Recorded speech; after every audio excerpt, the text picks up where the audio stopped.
Welcome to this education video entitled All Staff Awareness. This session is a component of our Project SAVE education video series designed especially for school staff, teachers, coaches, and others in the community that interact with children. Project SAVE stands for Sudden Cardiac Arrest, Awareness, Vision for Prevention, Education. My name is Richard Lamphere. I'm a registered nurse and program manager of Project SAVE with Children's Healthcare of Atlanta, an affiliate of Wisconsin Children's Hospital Project ATOM, and I will be your presenter for this session.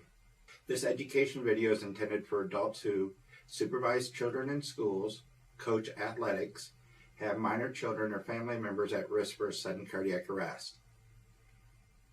In this presentation, we're going to focus on recognizing a cardiac emergency and developing a proper response. With that main focus in mind, here are the specific objectives for this education. Recognize a sudden cardiac arrest, identify the need for a first responder team, list the steps in an emergency action plan. I'm going to show you a short video clip about something that could happen at your school tomorrow.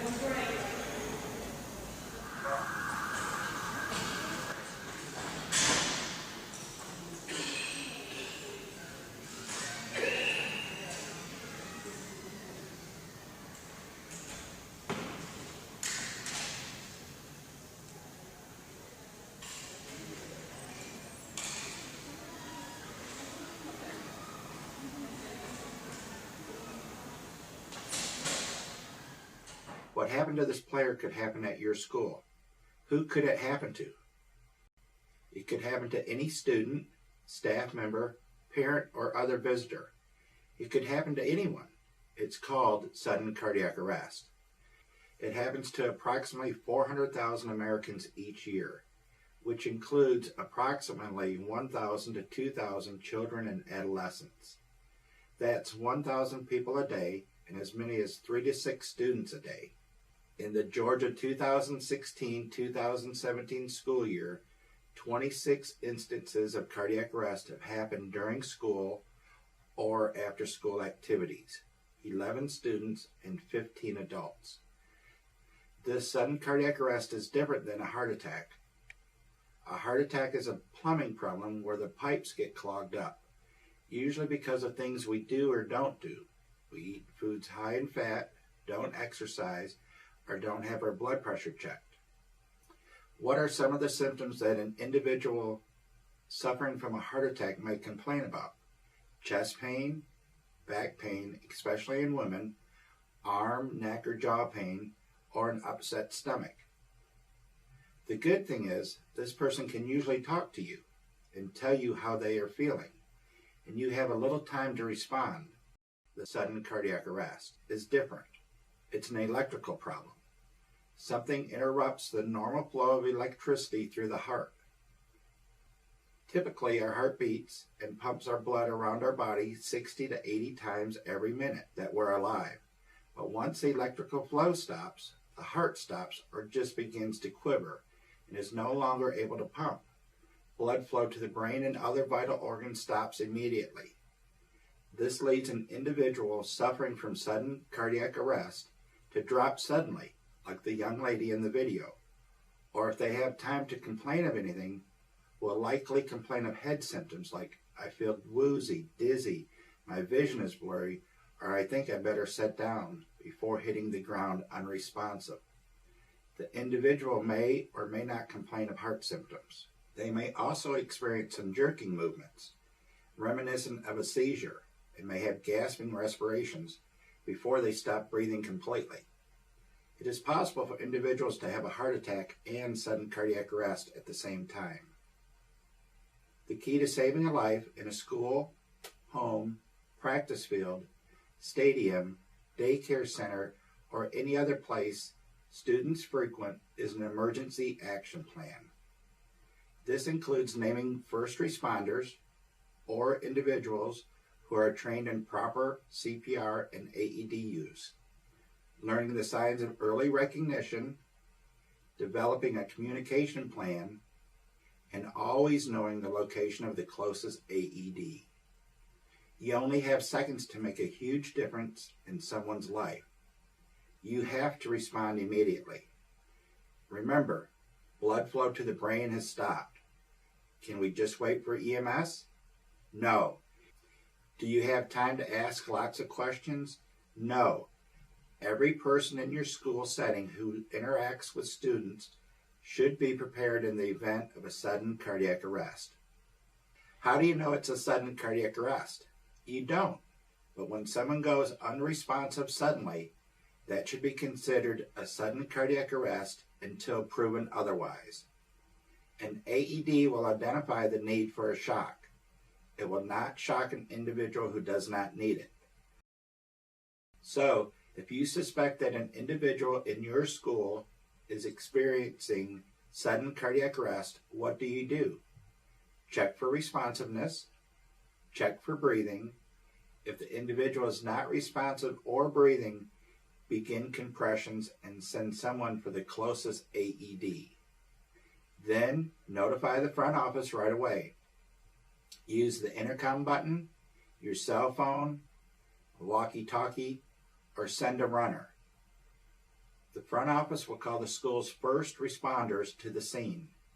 Remember, these are the school staff who have been trained in CPR and use of the AED. Depending on your school's emergency action plan, the office could also call 911 and send someone to the front of the school to direct EMS. Remove students from the scene, do crowd control, or go for other needed items. As soon as the AED arrives, immediately turn it on and follow the prompts. You've seen in the Project Save video, Benchmark CPR AED, how the AED works. It will never shock someone who doesn't need it. It will first read the victim's EKG or heart rhythm and will only shock someone if needed. If no shock is needed, the AED will speak, "No shock advised." If the AED does not advise a shock, continue performing CPR until the victim becomes responsive or until help arrives. Let's pause and take a moment to ask some important questions. Where are the AEDs in the locations you frequent? Who are the first responders as designated by your emergency action plan? There is one more important point to cover before we wrap up this video.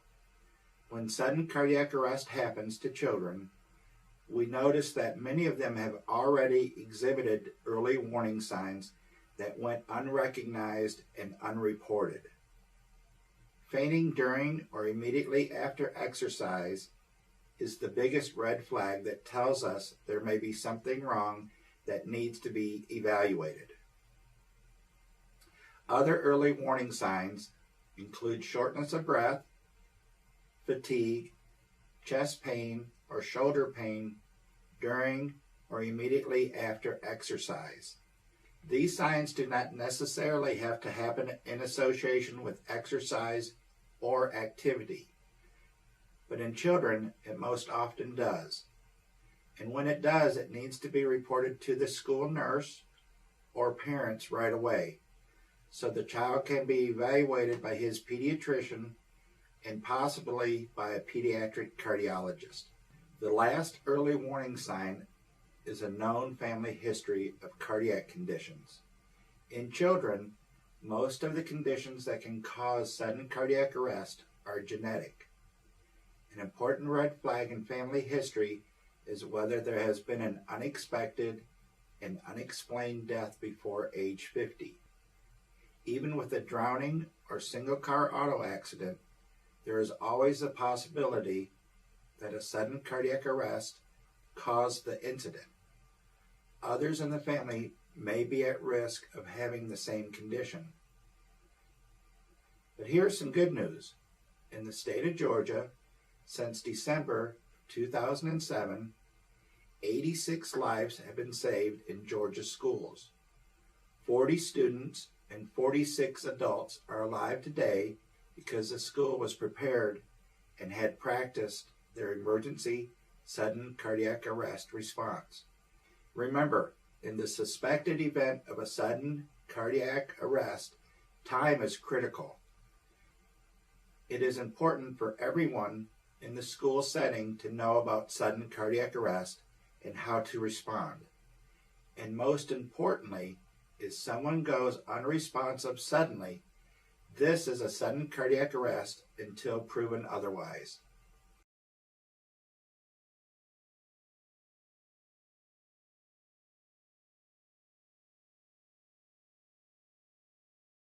Let's wrap up this video by looking at the Project SAVE program and end with additional resources for you to use. For assistance in developing your emergency action plan, please visit our website, www.choa.org/projectsave, or contact me, Richard Lamphere, at richard.lamphere@choa.org, or call 404-785-7201. The Children's Healthcare of Atlanta Project SAVE video series is designed to help you feel confident to help in an emergency and save lives. The series has 5 topics, each available online for you to complete at your convenience. Benchmark CPR AED, which focuses on recognizing a cardiac emergency, providing compressions, and using an automated external defibrillator. All Staff Awareness, which focuses on recognizing an emergency and developing a proper response.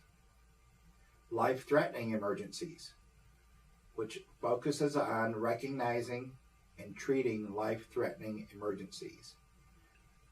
Non-life-threatening emergencies, which focuses on recognizing emergencies and preventing them from becoming life-threatening. And Cardiac Medical Emergency Practice Drill, which focuses on the implementation of an emergency practice drill. Please continue with the remaining videos in this Project SAVE series. You can complete the videos in any order and at any time. Share these videos with others who may encounter an emergency and would like to feel more confident in their ability to respond. This concludes the Children's Healthcare of Atlanta All Staff Awareness video on recognizing emergencies and developing a proper response. For more resources regarding this and similar topics, please visit the Project SAVE website. From the Children's Healthcare of Atlanta School Health Program and Project SAVE, we thank you for watching this video.